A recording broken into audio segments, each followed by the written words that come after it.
पिछले साल भी जॉर्डन ने ईरानी मिसाइल ध्वस्त कर दी थी। इजराइल का दोस्त है इस्लामिक देश जॉर्डन लगातार एक्टिव है। जॉर्डन का air defence system, Jordan air force भी जवाबी कार्रवाई के लिए तैयार। ये होता है। अच्छा, दूसरे ये जो हैं वो सामने आ रहे हैं और साथ खड़े हो रहे हैं, इसकी वजह क्या होती है? क्या ये बड़ा एक ऐसा मॉरल ग्राउंड है इसके साथ, दुनिया के लिए एथिक्स है, इसमें फायदा या शक्तिमान का साथ देने की बात है? क्या है इसमें? देखिए, इसमें एक चीज आती है कि अमेरिका के खुद 19 मिलिट्री बेसेस हैं इस एरिया के अंदर। उसमें से 8 परमानेंट है, जैसे कि यूएई हो गया, सऊदी अरेबिया हो गया, कतार हो गया, या फिर हम देखें इजराइल हो गया, जॉर्डन हो गया। तो ये इस एरिया के अंदर इनके खुद के बेसेस हैं, और जहां उनके खुद के बेसेस हैं तो वहां से वो ऑपरेट कर सकते हैं। नहीं, दूसरे तरीके से दूसरी चीज आती है इसमें कि जैसे एक साइड पे सिर्फ शिया कंट्री कौन है, एक साइड पे देखे तो इस वॉर के युद्ध के अंदर अभी सिर्फ ईरान है। बाकी ज्यादातर कंट्रीज जो है वो सुन्नी मुस्लिम कंट्रीज हैं। और वो सुन्नी मुस्लिम कंट्रीज तो कहीं ना कहीं ये चाहती भी है कि जितना ईरान को टोक सके, जितनी इसकी न्यूक्लियर, तो वहां उम्मा की बात नहीं आती, वहां नहीं आती, कलमा की बात नहीं आती, नहीं चाहते उनके पास न्यूक्लियर। तो अगली खबर देखिए, ईरान पर हुआ हमला तो भड़क गया चीन। इजराइल का ईरान की जमीन पर हमला गलत, वही बतौलेबाजी। ईरान की संप्रभुता, सुरक्षा, क्षेत्रीय अखंडता का उल्लंघन हुआ। ये भारी भारी टर्मिनोलॉजी के साथ देखिए। हर देश को अपनी सुरक्षा का अधिकार है, चीन ने कहा। यूनाइटेड नेशन की बैठक में इजराइल से की बड़ी मांग, तुरंत ये संघर्ष बंद होना चाहिए। यही है वो तरीका। नोटिस किया, हर को अपनी सुरक्षा का अधिकार है। मतलब तुम लड़ो, हमसे बातें मत करो, हम बात करेंगे। अच्छा, आपको अपनी सुरक्षा का अधिकार है, वो आपको दे दिया गया, करिए सुरक्षा अपनी। ये बातों वाली बम वर्षा जो है ना, ये चाइना करेगा इजराइल के खिलाफ, एकदम ईरान के साथ कंधे से शाना बशाना होके, लेकिन उससे ज्यादा शाना बशाना है ना, यही है शाना बशाना। खुश रहा बेटा, खुश रहा। इससे ज्यादा कुछ मत उम्मीद रखिएगा कि चाइना कुछ करेगा। हाँ, छोटे छोटे बम पटाके, सुतली बम दे देगा। यानी कि जब हम कहते हैं मदद से क्या मतलब है? मदद से मतलब है कि क्या चाइनीज फोर्सेस उतरेंगी ईरान में लड़ने के लिए? साफ सीधी बात, लेट्स टॉक। क्या काइनेटिक्स में पड़ेगा? क्योंकि जॉर्डन काइनेटिक्स में पड़ गया है, राइट। क्योंकि सऊदी अरेबिया काइनेटिक्स में पड़ गया है, क्योंकि United states of America kinetics में पड़ गया है, ठीक है। और बाकी सारे देश वेपन सप्लाई कर रहे हैं, जर्मनी वर्मनी सब। अब आप एक बात बताइए, इनमें से रशिया और चाइना में से कोई ऐसा देश है जो कहेगा कि नहीं हम फौज भेज रहे हैं ईरान में जो कि इजराइल से लड़ेंगे? No, never. ईरान तुम संघर्ष करो, हमारी बात तुम्हारे साथ है। अगली खबर देखिए, तेहरान के मेहराबाद एयरपोर्ट पर जबरदस्त धमाका। धमाके के बाद एयरपोर्ट पर धुएं का गुबार दिखाई दिया। हवाई अड्डे के आसपास 2 मिसाइलें गिरी। अगली खबर भी दिखा दीजिए, ईरान के पलटवार से कांप गया तेल अवीव। अगली खबर फ्लैश कीजिए। ये ईरान के पलटवार से कांपा तेल अवीव। तेल अवीव में सायरन की तेज आवाज सुनी गई। सायरन बजते ही बंकर की तरफ भागे लोग। बताया जा रहा है कि वहां कुछ एक लोगों को, करीब 100 के आसपास लोग हैं, चोटें पहुंची हैं और 3 लोग मारे गए हैं। अगली खबर भी दिखाइए, तेल अवीव में ईरानी मिसाइल इंटरसेप्ट की गई। ईरान की कई मिसाइलें हवा में मार गिराई गई। अगली खबर, कई मिसाइलें इंटरसेप्ट की गई। हालांकि जैसा अभी बता रहे थे कमोडोर बहल की, इतनी सारी मिसाइलें एक साथ छोड़ी गई कि सैचुरेशन वाली स्थिति आ गई और फिर उनमें से 1, 2, 3, 4 का लीकेज भी संभव हो जाता है। हालांकि बहुत सारी मिसाइलें हवा में मार गिराई गई। ईरान ने 200 बैलिस्टिक मिसाइलों से हमला किया। अब यहाँ ये भी पता चल रहा है कि ये बैलिस्टिक भी थी, हाइपरसोनिक भी थी। कौन सी मिसाइलें मार रहे हैं? एक स्वाम भी था, उसका स्वाम भी था जो चला था वहां से। ये देखिए ना, और बैलिस्टिक मिसाइल्स भी थी। और ये हाइपरसोनिक मिसाइल, हाइपरसोनिक भी है। हाइपरसोनिक है, लेकिन वही बात है जो हम पहले कह रहे थे, इनका जो निशाना है, वो जो एरिया जिसे बोलते हैं सर्कुलर एरर प्रोबेबिलिटी, जो बड़े एरिया में पड़ता है, वो निशाना सही नहीं है, क्योंकि वो तकनीक सही नहीं है, क्रूड है।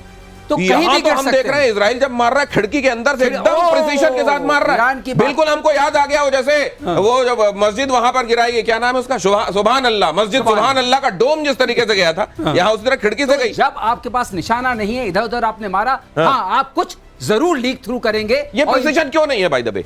प्रिसीशन इसलिए नहीं कि जो प्रिसीशन के लिए कंपोनेंट चाहिए सैंक्शन रहे हैं पिछले 3 डिकेड से। इनके पास इलेक्ट्रॉनिक्स है कहां से? वो आई जो थोड़ी मोड़ी आई है, वही रशिया से आई है, इसलिए रशियन टेक्नोलॉजी बने हैं। और दूसरी बात ये हाइपरसोनिक इसलिए बने क्योंकि रशिया ने टेक्नोलॉजी दी है हाइपरसोनिक की। और एक बात और है, जो ये डिफेंस को इन्होंने पेनिट्रेट किया है, उसमें ये इनका एक ये जो होता है ना, टॉप पे एक बलून भी होता है बहुत हाई लेवल पे, वो भी देखता है नीचे। तो जो स्टेल्थ जो छोटी मोटी है, जो इनकी एक मिसाइल है जिसको शिकान बोलते हैं, खीबर शिकान, वो कंपोजिट की बनी हुई है, वो एक तरीके से इनकी सबसे अच्छी और स्टेल्थ मिसाइल है, हाँ। वो भी इनको दिखाई पड़ जा रही है। ओ, तो इसलिए इंगेज करना कोई इतना मुश्किल नहीं तो है। शिकान इसीलिए बनाई गई हो कि शिकन ना आए मुंह में, लेकिन यहाँ तो वो भी पकड़ ली जा रही है। ईरान ड्रोन गिराने का वीडियो आया सामने, अगली खबर देखिए, इजरायली एयरफोर्स ने हवा में मार गिराया इलियट के पास ईरानी ड्रोन तबाह। वैसे ये ड्रोन के मामले में ये टर्की और ईरान, इन्होंने बड़ा गदर मचाया हुआ है पूरे विश्व में, लेकिन अब जब इनको शोकेस करने की बारी आई तो क्या ये ड्रोन वैसे दिखा पा रहे हैं? उनका ड्रोन देख लिया आपने ऑप्शन दूर में, देख लिया। अब इनका यहाँ देख लेंगे। हाँ, दोनों टर्की वाला तो दिख गया, पहला वाला दिख गया, बैरक्टर, हाँ, और शहीद 136 शायद अब हाँ। इनका हो जाएगा। हाँ। इनका 136 है, हाँ। उसका भी अब जलवा आप देख लेंगे। ओके। इसके बाद ये सब खत्म हो जाएगा। ओके, तो वो ठोकेंगे जब तक ये जलवा इनका है, जो भी है फेंक रहे हैं। हाँ, तो मुझको लगता है कि ड्रोन के साथ जो नोवेल्टी वैल्यू थी ना सर पहले, नए वाले होने की, हाँ। वो अब खत्म हो रही है। एकदम। अब इसका उतना वो नहीं रह गया। अगली खबर भी देखिए जरा, इजराइल ने हूती का हमला किया नाकाम। इलियट शहर के पास ड्रोन हमला नाकाम। लाल सागर के ऊपर एक ड्रोन इंटरसेप्ट किया गया। इजराइल के हवाई क्षेत्र में प्रवेश नहीं कर सका ड्रोन। इलियट में हवाई हमले के सायरन हालांकि बजे। यहां पर वो आप तस्वीर देख रहे हैं। अगली खबर भी आपके सामने रख देता हूं, जरा ये भी देखिए। यहां तो आप हूती का हमला नाकाम होते हुए देख रहे हैं। ये ईरान की मिसाइल मार गिराने का एक और वीडियो सामने आया। इजराइल ने ईरान की मिसाइल मार गिराई, आयरन डोम ने हवा में मार गिराई मिसाइल। लेकिन इस बीच पूरी दुनिया में यह बात भी हो रही है कि भाई साहब आकाश ले आओ। इजराइल को कहा जा रहा है आकाश ले आओ तो तुम्हारा आकाश और सुरक्षित हो जाएगा। करेक्ट। वो भी अब जैसे गौरव बहुत बार कहते रहे हाँ। कि अब बेचने का मौका आ गया है। गौरव ये आपको दिखाई दे रहा है क्या कि ये जो है वाकई जी हमारी सुपीरियरिटी तो फिलहाल दिखाई दे रही है, हमने जिस तरीके से अपने एयर डिफेंस को मैनेज किया है? देखिए, हमारा जो एयर डिफेंस है, मैं आपको एक बात बताऊं, मुझे अंदाजा नहीं था कि इतना अच्छा है। I will be very honest, operation Sindoor के पहले मुझे पता था एयर डिफेंस है, ये कैपेबिलिटी है, पर जिस प्रोफेशनल तरीके से काम कर रहा है, that was a pleasant surprise, pleasant shock rather, not surprise. मैं तो हक्का बक्का रह गया, मैंने बोला ये लेवल का प्रोफेशनलिज्म कि और इस लेवल का जो कारकर्दगी है, दैट वाज अमेजिंग। ये जो आपने अभी खबर उठाई ना हूथियों वाली, हाँ। हूथियों वाली, आपको पता है अब इसमें अगर हूथी, क्योंकि जब हूथी कहां है, यमन में है, वो भी सदर्न पार्ट ऑफ यमन में, अगर हूथी मिसाइल मारते हैं इजराइल की ओर, तो वो फिर मिसाइल जो है वो सऊदी अरब के ऊपर से ही जाएगी और कोई तरीका नहीं है जाने का। It has to fly over Saudi Arabia. और सऊदी अरेबिया ने मार के हूथियों को 3.5 लाख हूथी, और यमन में 3.5 लाख बंदे मार चुका है अभी तक Saudi Arabia. By the way, लोगों को पता ही नहीं है, लोग इजराइल गाजा कर रहे हैं, यहां पे 3.5 लाख बंदे मार चुका है सऊदी अरेबिया। और सऊदी अरेबिया फिर से उतरेगा, अगर बहुत ज्यादा उसको पुश करा गया, सऊदी अरेबिया उतरेगा और वो मारेगा फिर।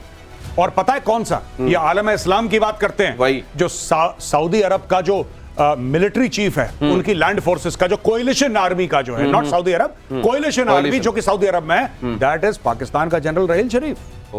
Yes, and I would like to tell general Raheel Sharif कि अगर सर आप हैं वहां पे, विद ड्यू रिस्पेक्ट, आप तो फिर यहूद और हनूद के साथ खड़े हैं सर। क्या बात है, पाकिस्तान। अगली खबर देखिए, ईरानी मिसाइल से मध्य इजराइल में भारी नुकसान। टेल अवीव रिशोन लेजियन में गिरी मिसाइलें। ईरानी हमले में कई इमारतें ध्वस्त, बिल्डिंग के मलबे में फंसे इजरायली बताया जा रहा है। इजराइल ने क्योंकि पहले हमला किया तो वो निश्चित रूप से जानता होगा क्या क्या हो सकता है, क्या हो सकता है में जो तैयारियां होनी चाहिए वो इजराइल की हैं। इजराइल तो हमेशा वॉर रेडी रहता है। एक बताते हैं दिनेश, तो फिर अगर ये है तो फिर ये क्या दिखाई दे रहा है? कुछ चीजें तो देखो, बहल ने भी बोला, कमरो बहल ने भी बोला कि भाई लीक थ्रू तो होगा, अगर आप लड़ाई में हैं तो कुछ न कुछ नुकसान तो होगा, उसके लिए आप तैयार रहते हैं, बट ये लेवल ऑफ नुकसान एक्सेप्टेबल है। जितनी मिसाइल्स वहां पर मारी गई उसके हिसाब से ये कुछ भी नहीं हो सकता है। कॉमोडोर बहल, इतना नुकसान ये संभावित था, ये इजराइल भी जानता था। जब हमने ये इजरायली एम्बेसडर से भी बात की कि आपको क्या लगता है कितने परसेंटेज मिसाइल्स चली गई होंगी, उन्होंने कहा 10%।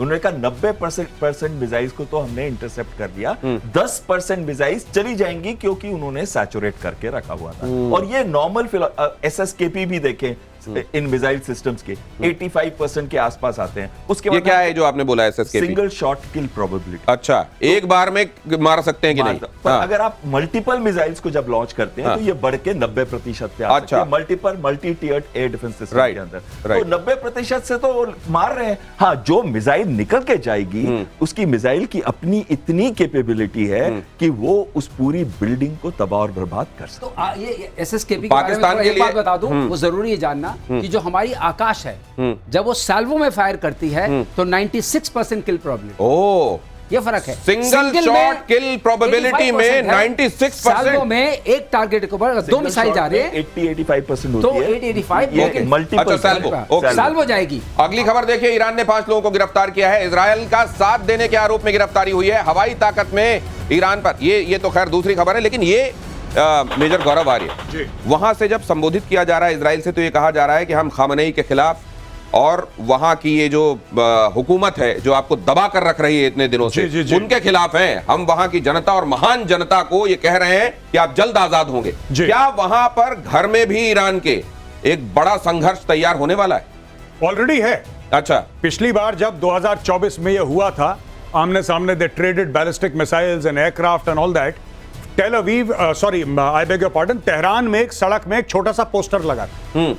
वो पोस्टर पता नहीं मिलेगा नहीं मिलेगा, आप इंटरनेट पे जाके देख लीजिए। वहां पे ये बोला था उस पोस्टर में, ईरानियन लोगों ने लिखा था कि ये जो खमेनेई है इसने आप लोगों को परेशान कर रखा है, हमारा इससे कोई लेना देना नहीं, मारना इसको मारो, हमारे ऊपर बम मत डालो। ये पोस्टर लगा रखा था उन लोगों ने। तो वहां के लोग ये 18-19 साल की लड़कियों को जान से मार देते हैं क्योंकि हिजाब नहीं पहना होता। ये बड़ी क्रूर किस्म की, बड़ी इवल किस्म की रेजीम है जो ईरान में है। इट्स नॉट ह्यूमन राइट्स का बिल्कुल बेड़ा गर्क इन्होंने कर रखा है। तो ये सिर्फ ये देखिए, ये सिर्फ वहां तक बात, इनका जोर किस पे चलता है? 18-19 साल की लड़कियों पे, हिजाब नहीं पहना इसको जान से मार दो। अच्छा, ये ज्यादा मुंह खोल रहा है इसको उठा लो।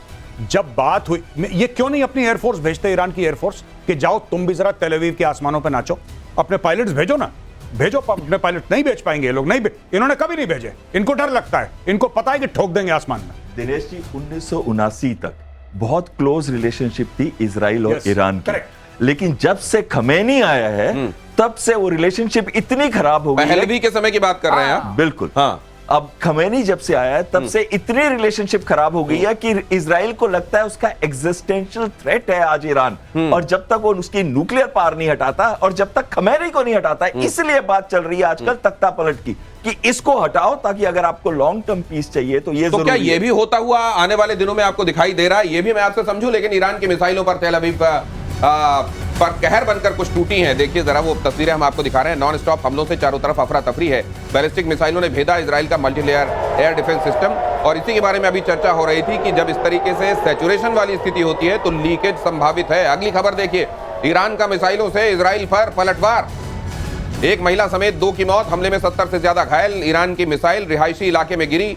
यहां पर वो इलाका भी मैं आपको दिखा रहा हूं जहां पर इन्होंने हमला किया। अब ये आयरन डोम क्या पूरे के पूरे इजराइल को सुरक्षित करता है, एक पर्टिकुलर एरिया को सुरक्षित करता है, क्या करता है? इसमें एक बात है, आयरन डोम जो है वो 70 किलोमीटर की मिसाइल, 70 किलोमीटर, 70 किलोमीटर की मिसाइल, मतलब तेल अवीव से उसके बाद डेविड स्लिंग है, उसके बाद एरो 1 है, फिर एरो 2 है, और बीच में ये थर्ड जिसमें पैक 3 मिसाइल्स होती हैं। पैक 3 वाली जो इंगेज करती हैं हाइपरसोनिक मिसाइल्स को, उसको इंगेज करती हैं, और उसके ऊपर एरोस्टेट बलून्स वगैरह होते हैं जो टॉप पे आपके 101 तरीके से एटमॉस्फेयर के जो कार्बन लाइन होती है उसके आसपास। तो ये जो आप देख रहे हैं सारा जो तंत्र है, इसके थ्रू जैसी मिसाइल आती है वैसे आप इंगेज करते हैं। लेकिन अब ये बताइए पीके श्रीवास्तव सर, कि किसी को बारात में बुलाया जाए या आओ शादी में, और जनवासे में न कहीं न जाने दिया जाए उसको, न कहीं पहुंचने दिया जाए। देखिए जरा आसिम मुनीर की क्या हालत हुई है, खबर देख लीजिए। अमेरिका में घनघोर बेइज्जती हुई है आसिम मुनीर की। अगली खबर फ्लैश कीजिए जरा। अमेरिका की सैन्य परेड में मुनीर को न्योता नहीं। व्हाइट हाउस ने कहा कि मुनीर को न्योता नहीं दिया जाएगा। न्योता मिलने की खबर को अफवाह बताया। किसी भी विदेशी सैन्य नेता को हमने आमंत्रित नहीं किया, कह दिया गया। पाकिस्तान ने कहा था कि मुनीर को तो न्योता मिला। ये क्या हुआ है? ये जो हामिद मीर का हवाला दे रहे थे, वो हामिद मीर टेलीविजन पर टाई वाई पहन के प्रॉपर वो बोल रहा था कि भाई जो नरेंद्र मोदी है, नरेंद्र मोदी को G7 के लिए इनविटेशन दिया, फिर वापस ले लिया। ये हामिद मीर कह रहा कि दिया इनविटेशन, फिर बोला नहीं नहीं नहीं नहीं, हम नहीं बुलाएंगे आपको, और अभी तो भारत को और जलील होना बाकी है।